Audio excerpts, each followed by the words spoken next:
Sanbonani Dumelang, good evening and welcome to episode 133 of the Private Property Podcast. I'm your host, Zama Kumalo. It's a Thursday edition of the Private Property Podcast, and welcome to our viewers on Facebook, on YouTube, on Instagram, as well as on Twitter. We are, of course, bringing you the latest in all things relating to property this evening. And as always, we certainly love hearing from you and engaging with you across our social media platforms. I've got an exciting announcement that I'm going to share. I think I'm going to wait and probably share it, if not tomorrow, on Monday. I must see if the team is ready for me to share the great news with you tomorrow or on Monday. I'm sure a lot of you who are probably new to watching us are probably going to love this announcement. And the regular ringleaders across our various social media platforms are also going to love it. We're making listening to the podcast, engaging with the podcast, that much easier. And not only do we, of course, have the Private Property Podcast, but we've also got the First Time Home Buyers Show that comes to you every Wednesday evening at 7:45, as well as the Farming Podcast that's on Tuesday and Thursdays at 1 p.m. And of course, over the weekend, we don't forget about you. We also have the Developers Show with Chad that is at 1 p.m. So we really do take care of you throughout your journey, throughout the week when it comes to all things property. Well, this evening is certainly, no exception. And I think this evening we're actually going to be talking about something that is sometimes very difficult to talk about, but we often want the answers because it's going to help us on our journey in either accessing that home loan or even helping a loved one access that home loan. And we're looking at credit rehabilitation and buying a home. Is there any hope? So a lot of people's, credit's probably been affected during this lockdown. Perhaps even prior to the lockdown, your credit was not looking so great, and you probably thought accessing your home is something that is close to impossible. Well, we're going to be exploring the different ways that it is possible and the active steps you probably should start taking in order for you to realize that dream of owning a home. And who else to help us better understand what we can do to not only get our credit right, but ready ourselves for that home loan application is, of course, somebody from ooba Home Loans. I know this week we are bringing you ooba Home Loans. Yvonne, we spoke to her earlier in the week. It was a fantastic episode. So certainly do go back if you're, an entrepreneur or self-employed, or perhaps you're a freelancer. If you want to find out how to access that home loan, then do go back to listening to the episode that we had with Yvonne. Well, this evening I have her colleague, Natasha Champion, who's a regional sales manager at ooba Home Loans. Natasha, good evening, and thank you so much for joining us. Thanks for having me, Zama. Evening to everyone that's joined. So Natasha, I think one of the big things when it comes to, credit rehabilitation is sometimes, unfortunately, people at homes, sometimes we don't do well with our credit, we either don't pay the people we owe on time, and then we're getting letters of demand and all sorts of things.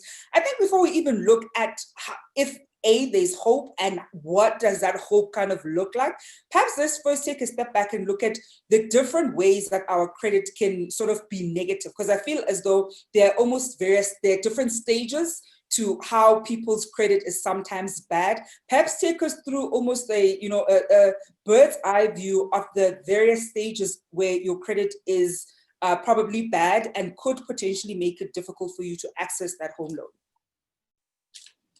So I'm going to start off just with quite a staggering statistic. I'm a numbers person, so numbers excite me. About 50% of South Africans are credit impaired. So that's the reality of the situation out there. Having said that, there are various stages of credit impairments, and there are various factors that the banks take into account when assessing a risk profile. So the credit report is really the only mechanism that the bank has to make reference to in terms of the client's risk profile. We know when things go very wrong, we talk about judgments. Those happen at quite a high legal level. An attorney is required to get those removed. On a lesser scale of severity, we look at defaults, when someone has kind of started the legal process. But I think, surprisingly enough, the majority of credit impairment is linked to what we call a payment profile. Now, it might interest everyone that's joined us to know that the banks have access to 2 years. I know Yvonne touched on it in terms of every single account in your name and how you have paid those accounts. So the bureau that we use is quite colorful. You look at the reports and either those little blocks are green yellow or red. Or red, yeah. If they turn to black, we're really in trouble, because that means it's been, in arrears in excess of 150 days. So the banks have got access to that. A payment profile is negatively affected, quite simply, when you've missed payments. One missed payment, obviously less of an effect. Once it starts becoming 2-3 months in a row and beyond, I think it's really going to have a negative impact on your score, firstly, and obviously, by extension, your risk profile. Mm-hmm. And perhaps let's look at then how that almost starts affecting your prospects of having that home loan. Because perhaps people at home, you might, let's say, have 5 different accounts that you're paying. Maybe one is your car, another one might be something else. But let's say you've got 5 and you're paying 4 relatively diligently, and it's probably one that's affected. Because I think sometimes there's this misconception that, look, if I have 5 and I'm paying 6 diligently and I'm always paying, even if there's sometimes inconsistency with just that one payment, perhaps I miss a month there and then I double pay, or I'm always paying late, then it's not so bad. Perhaps almost demystify that, because I know that there is a bit of that misconception, because your average consumer has more than one debt that they're servicing. And oftentimes they're the ones that you always service well and on time.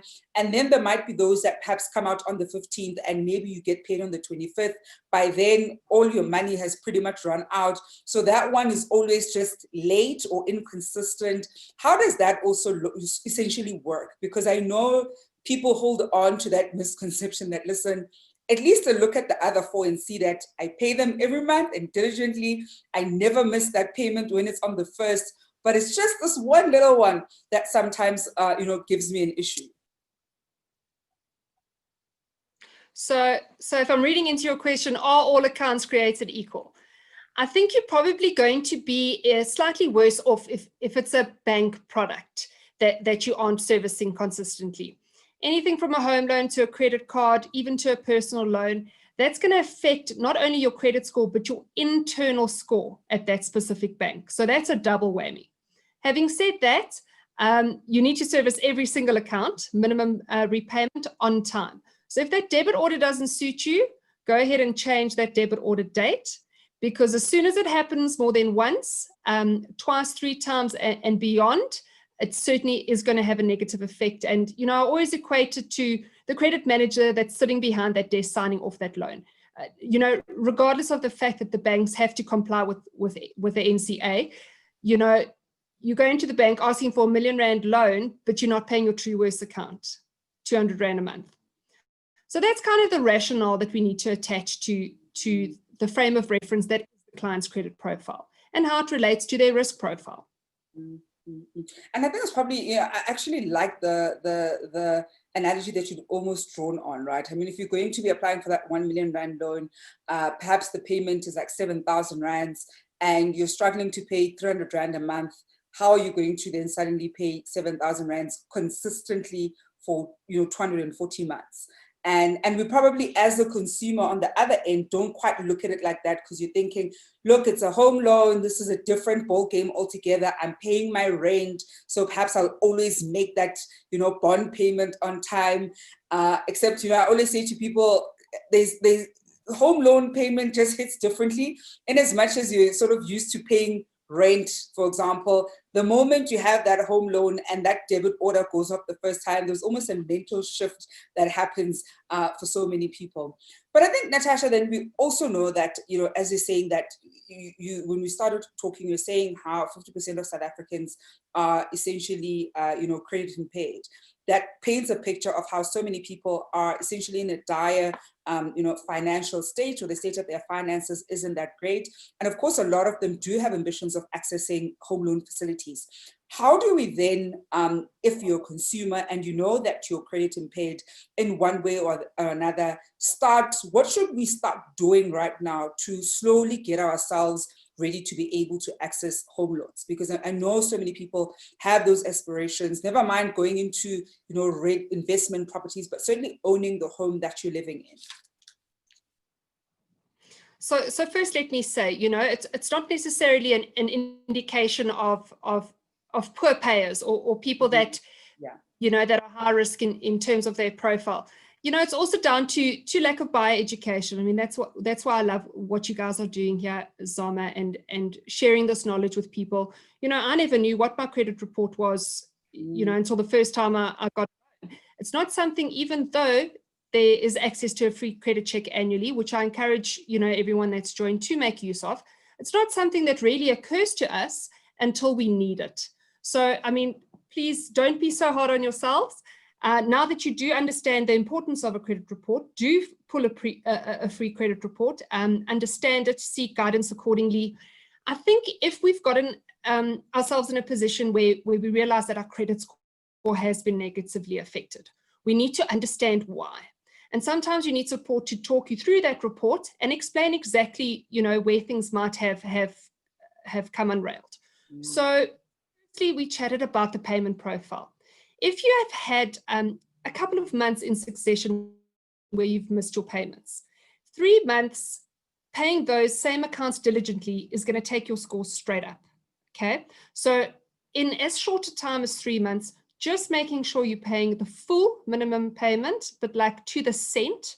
If you're paying slightly more, that's going to boost your score even further up, but make sure you're paying it on time. Change those debit orders if the dates aren't working for you.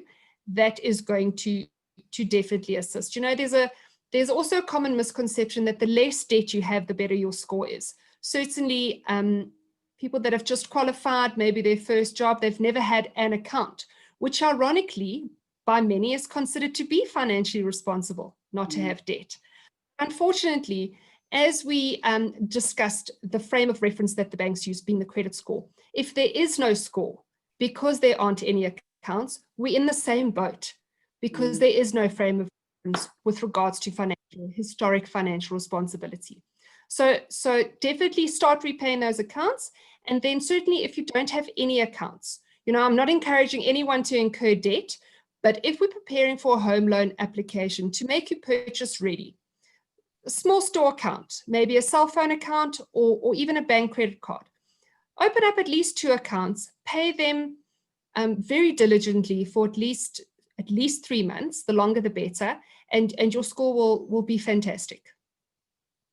And I actually love that tip, because I think sometimes we think, take as much debt as sort of possible.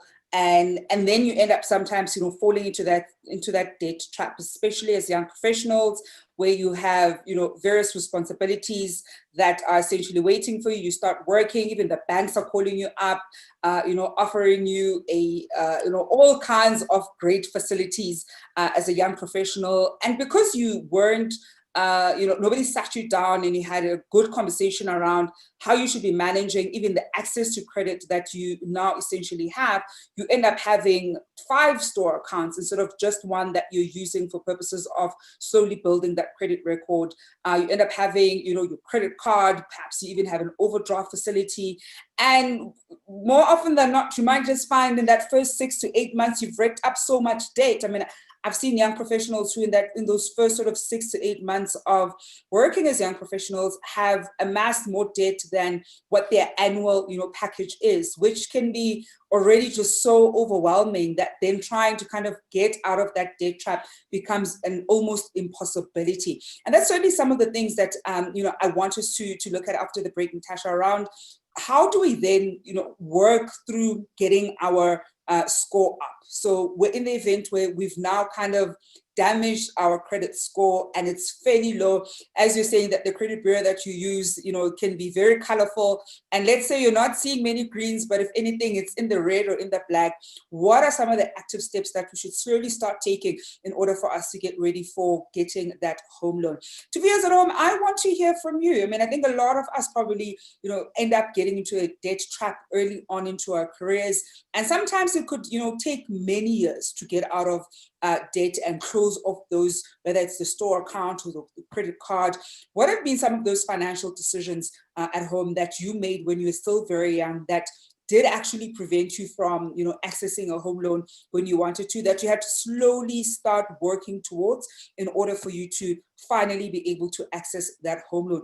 Do share with us some of the active steps that you went through to slowly start paying off the debt in order for you to get that first home loan. I'm sure so many of us probably went through that stage, especially as young professionals, where you didn't have a conversation, whether it's with your parents or somebody who's elderly, who understands finances a bit more and really have good sort of financial education around how to best manage our funds. We're going to go for a quick break, and we're going to be taking your questions and comments just after this.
Welcome back to episode 133 of the Private Property Podcast. I'm your host, Zama. This evening, we're looking at a very touchy subject, but one of those sensitive topics that we all want to get really good insight on, especially if we have home ownership ambitions. And of course, we're looking at credit rehabilitation and buying a home. Is there any hope? If you've ever found yourself in a very bad financial place where your credit score is, deeply impaired, and you're probably feeling like you're not going to be able to access that home loan facility, then this is certainly the episode for you. Or perhaps you might know a family relative that is struggling, with rehabilitating their finances and getting on the right financial path in order for them to be able to access that home loan facility. Then we're certainly going to be exploring what we should be doing. I see a comment there from Soso Mafu on our Facebook platform saying thank you so much, because this is such an insightful conversation, and it really is there to help us best navigate getting out of the bad debt or the debt trap and get us into a better financial place. I know how overwhelming sometimes, being in debt and feeling as though you're not making any movement can feel, especially if you have ambitions of accessing that home loan. So whether you're watching us on Facebook, Instagram, Twitter, or of course, our YouTube channel, welcome to the Private Property Podcast. And we want to be hearing from you. If you ever, certainly as a young professional, perhaps this even happened once you were slightly older, got into some bad debt that really made it difficult for you to access a home loan facility, what were some of the active steps that you took to not only pay off the debt, but certainly get on the path of buying that first home? Do share with us down here below. We want to hear from you. And of course, I am speaking to Natasha Champion, who's a regional sales manager at ooba Home Loans. They are the bond originators that you want to be working with on your path to owning a home. I think we spoke earlier to one of our colleagues, Yvonne, when we're looking at how we can access home loan facilities if you are self-employed and you really want to be working with mortgage originators. We talk about this a lot here on the Private Property Podcast, and I think it's one of those things we're continuously going to hop on quite a lot, because there's a lot of value that you get with working with bond originators. Now, Natasha, perhaps then let's look at, now you've gotten to a stage where your credit has been badly impaired, your credit score is terrible. What are some of the tips would you like to share with viewers at home in terms of how to slowly start rehabilitating their finances, so we're in a better position, perhaps in a year's time, perhaps in 18 months' time, to be able to start applying for a home loan? Yeah, Zama, so we chatted about it, before we went live. It's not to say that because your credit score is currently impaired that you will never become a property owner. So do take heart and know that there are steps that can be taken to get you property purchase ready. I just want to chat about the fine balance between having no accounts and being over indebted. So the banks aren't going to be forthcoming when your debt to income ratio exceeds 50%. So that's a percentage that you need to bear in mind. So no more than 50% of your net earnings are going towards servicing debt. So just as a statistic to bear in mind, as a fact to take into account, make sure, number one, that that's not the case. If so, start paying those things off. It's very tempting when you get things like bonuses or tax refunds to splurge. We work hard, we're human beings. That's the type of income that we can maybe put towards reducing debt. And certainly, don't go and close all your accounts, because we need to keep an active reference with regards to our financial responsibility and our payment profiles. But we can certainly reduce that and make sure we're paying the reduced monthly repayment in line with that debt reduction. If it has gone to default to judgment stage, that's a process that one might need to enlist the assistance of an attorney. It's not to say that you will never bounce back from that. We also need to be mindful of things like insolvency and people that have applied for credit assistance, so that have gone under debt review. So once you go under debt review, you're definitely off the property ladder or the bond application ladder, and certainly credit in general, for at least 5 years. So I would encourage everyone that's joined us to make that your last resort. Rather take 6 months and kind of tap away at that problem slowly, conscientiously, and diligently, instead of going under debt review, which is definitely going to affect you long term. Excuse me. I think, Natasha, one of the big things, and I'm probably coughing because it's one of those very thorny issues. Oftentimes, I've seen a lot of questions, even here on our platform and private property, with people wanting to understand debt review better. So I think, firstly, for the benefit of those who probably don't know about it, a quick explain of what debt review is, and perhaps why you're urging people to perhaps look at that as the last resort. Because we've sometimes heard people say, somebody advised them to go under debt review, and only after the fact that they realize the severity of the debt review process and their inability to access, credit during that period, especially people who are now sort of looking for a home. Some people, you'll find that they're married in community of property, the one partner goes under debt review, and then it essentially affects, both of them ultimately. So perhaps explain to us what debt review is and why it's so important to almost look at that as we'll say the thing you consider at the very last option when you've sort of exhausted every other avenue as much as possible.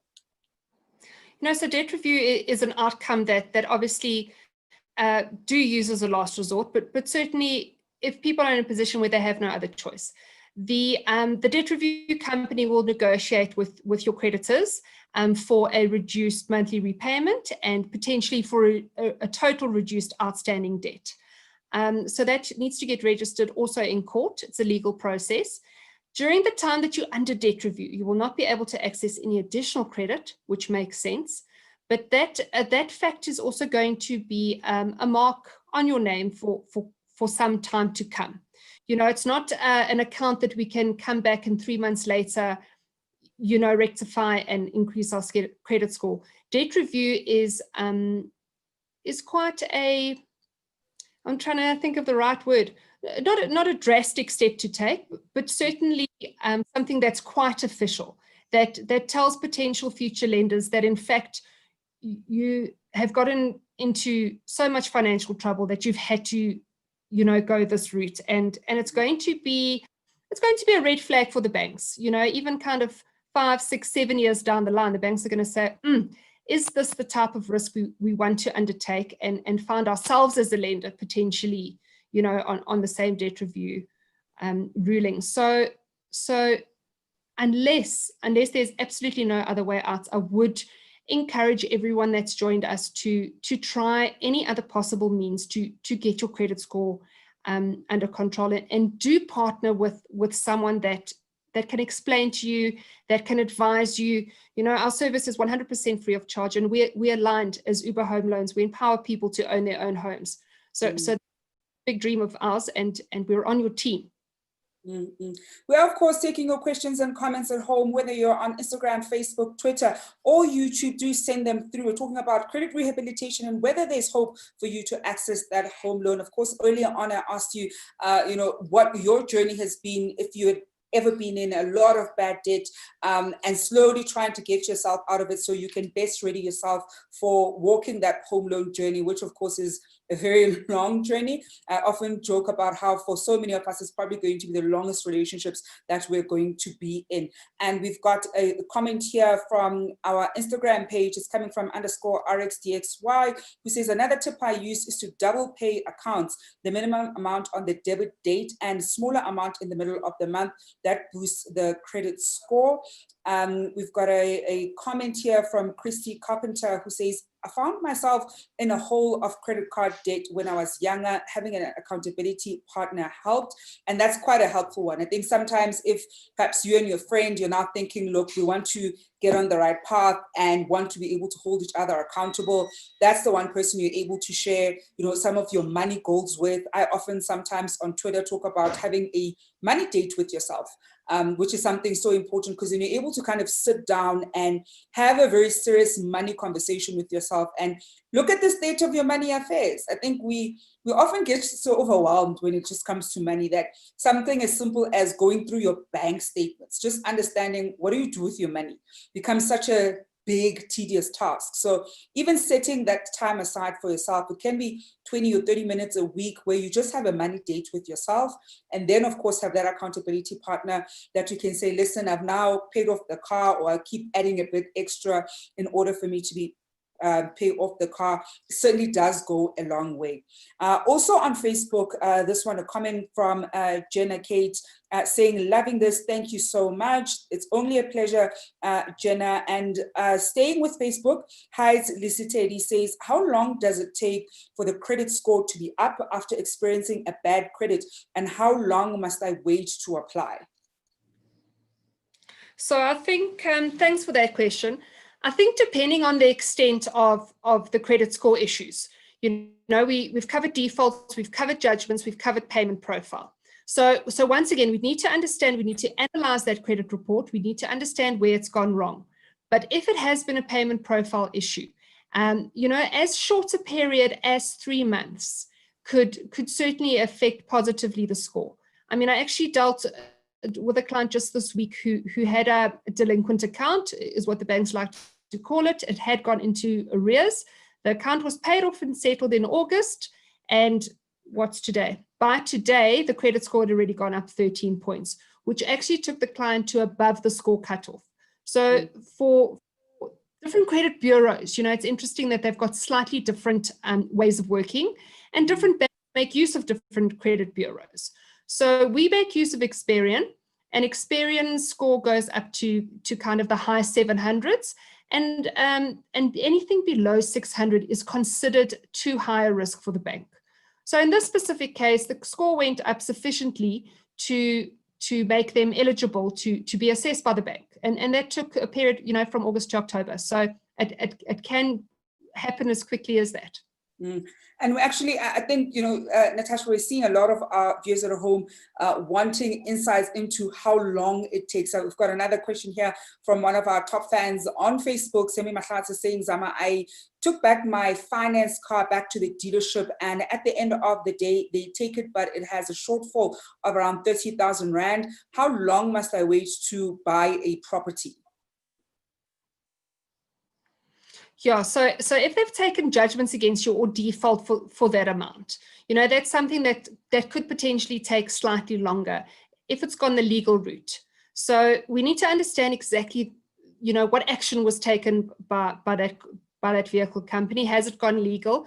And if a situation like that occurs, and let me be very clear, sometimes it is through no genuine fault of the consumer that something has happened to their credit score. It could very well be a misunderstanding, a medical issue that wasn't covered by the medical aid, and it was a miscommunication. So things like that we can explain. When it comes to something large, 30,000 Rand is certainly a significant amount of money. So we would need to please encourage you to chat with your creditors, to communicate with your creditors. I think you'll find that it's a very expensive process for them to take it legal. Once we've taken it legal, it becomes a harder, lengthier problem to solve. So I encourage people to engage with their creditors, make a plan, make a repayment plan, and try and stick to that before such time as the matter goes legal. The ostrich approach is definitely not the way to go, because these things, unfortunately, you're not going to get away from. They will catch up to you. So certainly engage with your creditors as early on as you could be facing a potential issue. We've got another question here from Bongani Mabunda, who asks, can a credit inquiry affect one's credit score? Okay, so that's a question we get a lot. So the average South African buys a home every 7 years, a car every 5 years, and a credit card perhaps every 3 years. So I mean, that amounts to very few credit checks per year on average. I think if we're getting to a point where we're taking kind of 3 or 4 micro loans a month, we're applying for various accounts, store accounts, that third or fourth credit score will push you over the edge, because there definitely is reference to the amount of inquiries on a credit score. But if we are doing it for self-education purposes and finding out where we are, that credit score, that one credit report you're going to pull on yourself a year, is not going to have a negative effect. If you're buying a home, once every 10 years, and because we're a home loan comparison service, you've got 4 institutions doing a credit check on you, is definitely outweighed by the benefits of shopping around for that home loan in the long run. So unless you're a borderline case where your inquiries are already excessive, the short answer to that is no, it shouldn't have a negative impact. We've got another question here from Facebook. This one's coming from Umkateko Ahape, who asks, if one is blacklisted or in debt review, then they pay up their debts. How long does it take for them to be clear enough to get a home loan? Are there things they must do once they've paid everything? Yeah, so always be very cognizant of who you partner with in terms of debt review. Because it's a legal process, you need to make sure that that company is not a fly-by-night, because it is a lengthy process. Are they going to be around once all your accounts are paid off? So the banks are going to require proof of paid up status and closure, which is important to note. You can't just pay it up and leave it open, and closure of the accounts in question. And you need to apply to get yourself removed off debt review. Once you've been removed off debt review, I would give yourself at least 6 months to rebuild your credit score and get it back to an acceptable level before applying for any additional credit. So 6 months after you've officially come off debt review is when you can dip your toe in the water again and see exactly where you are. This is another similar question. It keeps coming up. I think it's one of those things that we're going to keep re-emphasizing, Natasha. So it's quite similar to one of the questions that we've asked this time around, coming from our Instagram page. It's Pumlani Nuba, who asks, how long after you've paid off all your debts with, suppose, your bonus, can you buy a house when your score was negatively affected? Okay, so again, it's very hard to answer, to give you a blanket answer. It depends on exactly what the circumstances of the impaired score were. That was payment profile. I think once you've paid off those accounts, don't close all of them. Keep one open where you can double pay and start building up your credit score from that point. But I would say, as little as 3 months, depending on the extent of the impairment, we could see sufficient progress in terms of your score going up to a point where you would be purchase ready.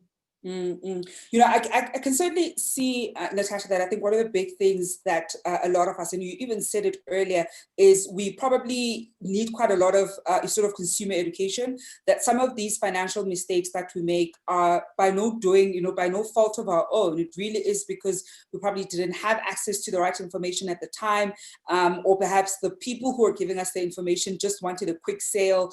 So we're kind of also maybe potentially leading us astray just slightly.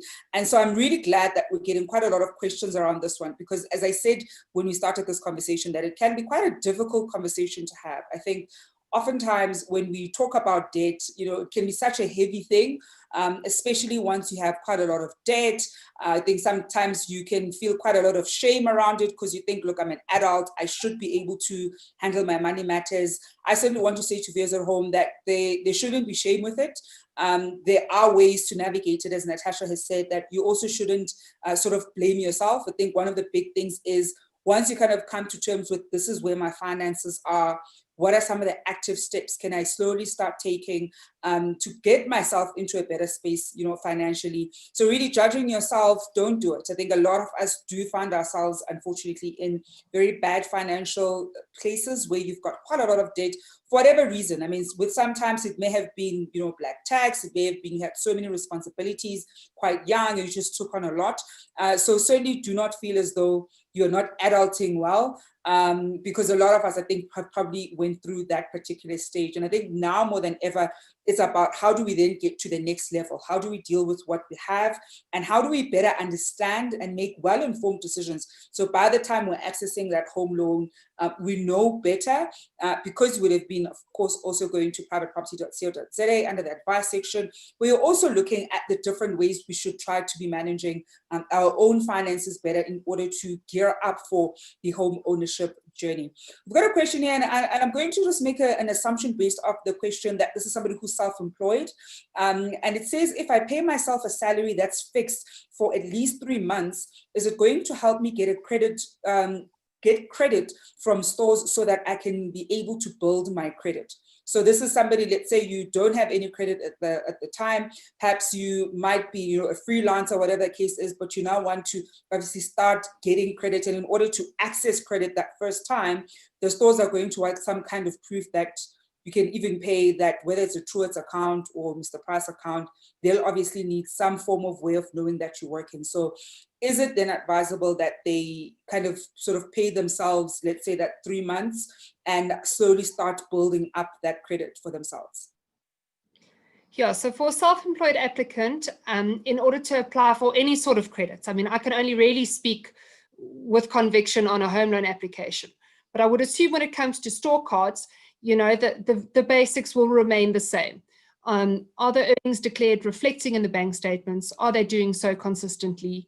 And certainly in preparation for the end goal, which I'm assuming is home ownership, as a self-employed individual, I would encourage them to go back to Yvonne's episode where she does discuss it in more detail. But yes, you certainly have to pay yourself a salary in order to apply for any sort of credit.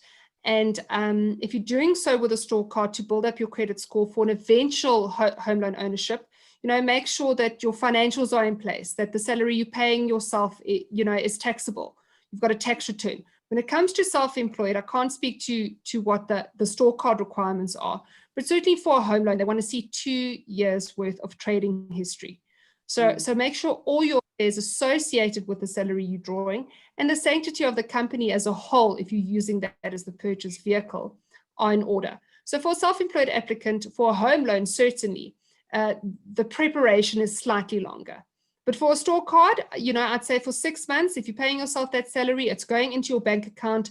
It's unlikely that Edgar's is going to ask you for 2 years financials, but have that in the back of your mind when it comes to applying for a home loan. I'm going to make this the last question of our conversation, Natasha, and this is coming from one of our YouTube videos, who asks, can paying rent at a contracted apartment for 12 months to live affect your credit score positively? I love this question. I love it, because I think it's one of those things sometimes you don't know about. So please go ahead. Before I get excited, please do go ahead answering that one.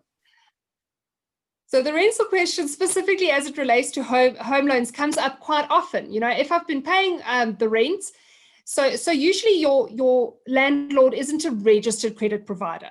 So even if you've gone through an agency, they're not a registered credit provider. So they will be very quick to go legal and default you should you not pay, but they aren't really going to apply on the credit bureau as a registered credit provider who is required to report on repayment behavior. So unfortunately, the answer there is no, because with the credit report itself being the frame of reference that's being used, the rental the rental is not going to reflect in a monthly, in a way that a registered credit provider would. So they're not going to be able to see that payment behavior. But do keep rent on time. That's fantastic. But if that's the only account you've got, I say account in inverted commas, do open something with a registered credit provider that is going to pull through to that bureau report.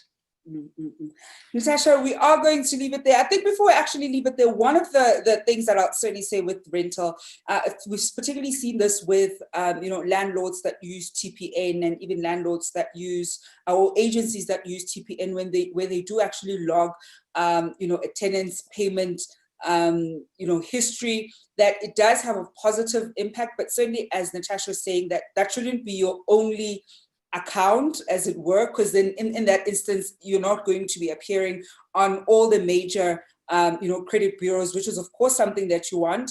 And so be mindful of that. And that probably is for you, asking your landlord, if you're dealing directly with the landlord, or certainly asking the agency if they do put your rental payment pattern on a TPN, which does better your odds just slightly. It's a very tiny difference, but sometimes that small little difference goes such a long way once you're now ready to, of course, start that home ownership journey and move, of course, from being a tenant.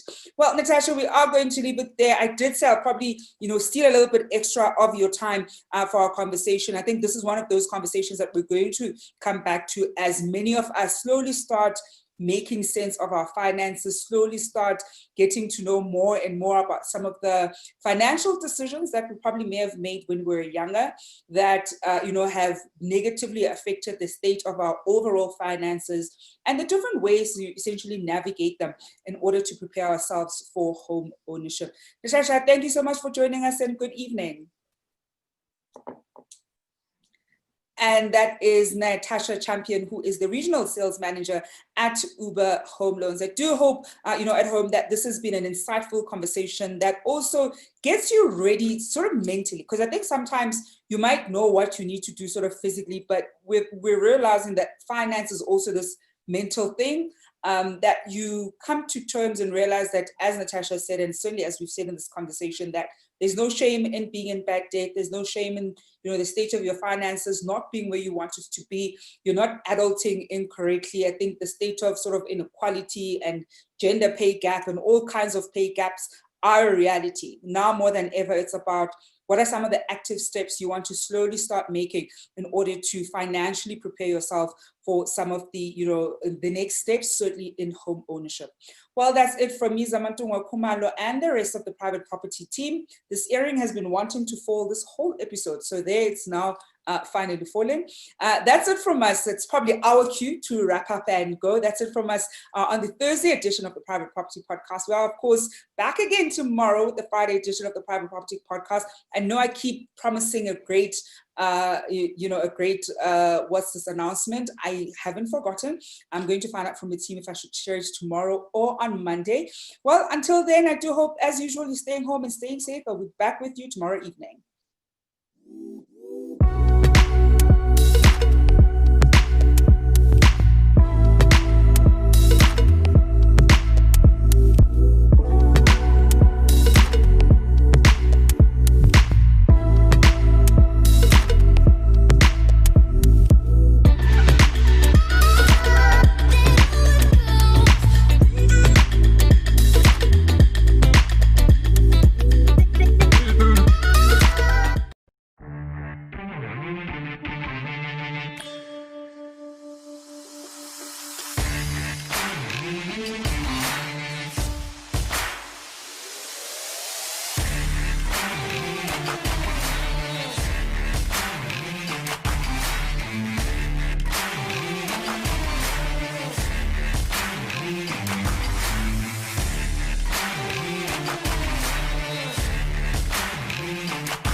I'm Rick Nedling. I'm an Olympic gold medalist and shareholder and marketing director of Valdivia Estate, which recently acquired Pearl Valley Estate. I've been living in the beautiful Paul Franschhoek Valley for the last 5 years. We are situated right in the heart of the Cape Winelands. Security is our #1 priority, and it's something we work on every day. And this has earned us the reputation of being the safest estate in Africa. The lifestyle that this area has to offer truly is country living at its best. We're just 5 minutes away from the historic town of Paarl.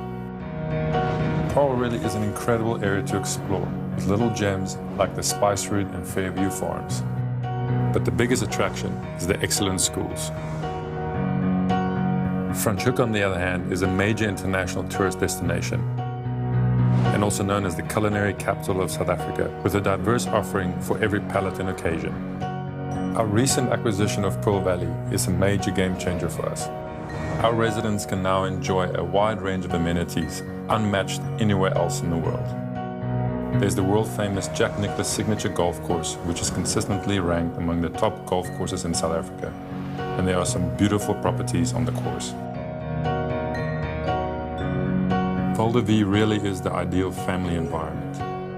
We also cater to equestrian lovers with facilities on offer for every discipline, from the 2 Hurlingham Standard Polo Fields to our state-of-the-art equestrian centers and miles of trails. Our horses live in paradise too. Valdivia has its own wine farm and cellars, producing award-winning wines which every resident can be proud of. I've been blessed to travel the world, but this is the place I come home to. I'm sure you can see why we call it the Valley of Life. And this is my neighborhood.